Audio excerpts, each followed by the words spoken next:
all too often find myself writing about ageing aunties, denizens of retirement homes, old people on their last legs. So, when such characters have to be christened, the occupants of the cots in the old people's homes given a name, I tend to choose from suitably old-fashioned stock. Frank, Harold, Alice, Nora. Names from the period, except the personnel from the geriatric scrapheaps is beginning to alter. Ranged in their vacant rooms or stood immobilised by the radiator, these shrunken creatures still answer to Hannah, Arthur, Peggy or Bill, and one of the ways in which the young think they are safeguarded from the fate and future of our grandparents is by their names. Sharon's don't suffer from dementia, or Damien's from incontinence, and if the old ones can think at all, they must wonder whether it's their name that's part of the trouble. They've been called the wrong name. That's what's the matter. With names like Frank or Norman, Ernest or Gilbert, they're already waiting in the direction of the grave. Jeremy's won't fail as they have failed. Piss won't trickle unheeded down a Nicky's lane. And if a Darren dies, it's in a motorway pilot, not a sunshine home. But not for much longer.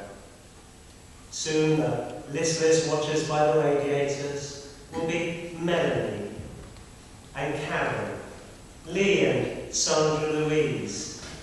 The trumpet hasn't sounded yet for Trevor, but it will. In a TV drama called Rolling Home, there's a scene in which the middle-aged children of a father dead in the old people's home are coming away carrying his meager possessions just as the matron is welcoming a new arrival from the ambulance. "Hello," she says brightly. "Welcome.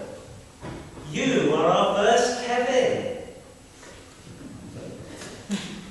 They're cheaper names now, the new ones. Fluorescent. Names fit for name tags, then laminating on plastic. Not to be carved in stone or inscribed by a proper sign writer like the old names were. You can dissolve them, these new names, sponge them away, whereas my grandmother's name, Mary Ann Peel, was marked on every cell of her body. Of course, some names will not seem to change at all. There are Joes in homes and Joes in playgroups, and Jacobs too.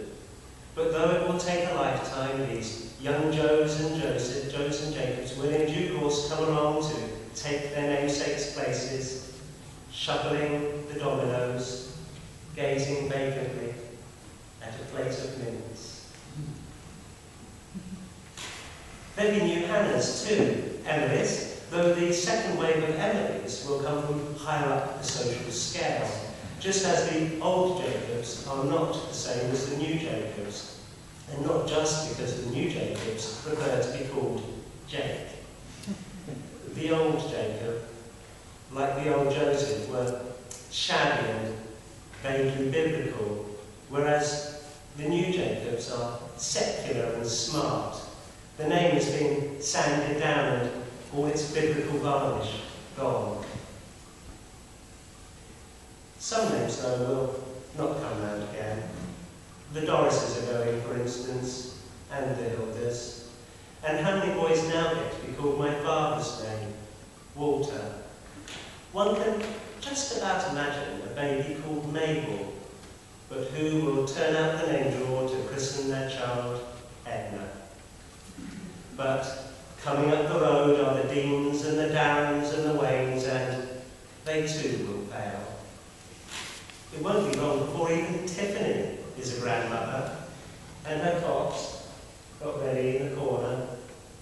Her children, middle-aged and vaguely resentful, come to sit with her on Sunday afternoons as she tries to remember who they are and